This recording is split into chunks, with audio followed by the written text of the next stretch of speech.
problem.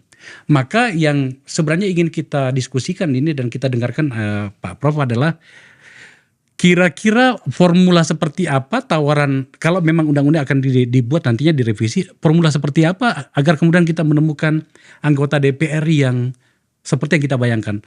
Satu, pendidikan oke. Minimal S1. Tapi kan bukan cuma itu saja. Ya. Apa kira-kira yang kita bisa bayangkan, Prof? Ya, kalau saya menekankan betapa pentingnya partai ya sebagai wadah untuk melakukan rekrutmen politik ya, dan seleksi ini kan sebenarnya betul-betul dilakukan oleh partai. Partai politik. Ya, partai politik. Dan bagaimana partai ini kita harus bangun partai itu yang terbebas dari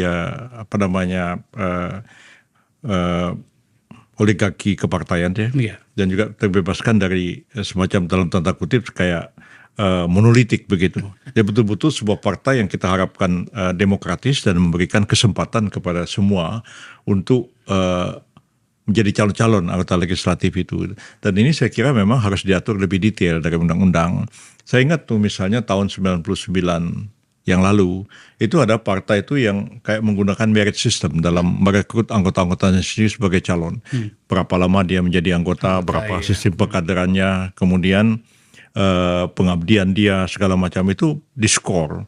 Dan itu betul-betul fair. Jadi tidak ada pimpinan partai itu yang kemudian dapat mengatakan, oh si ini maju. Kalau kan resiko dari sistem proporsional tertutup, kan bisa partai itu kan menjadi sangat monolitik.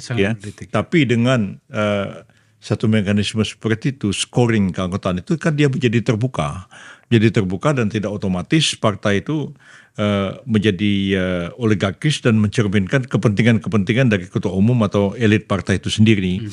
Dan saya kira kalau itu dirumuskan agak lebih detail, entah itu di dalam undang-undang maupun dalam peraturan pemerintah tentang proses rekrutmen itu, maka kita akan mendapatkan wakil-wakil yang berkualitas. Dan saya kira tahun 99 itu banyak partai yang melakukan itu. Betul. Ya, melakukan itu dan termasuk partai saya sendiri pada waktu itu.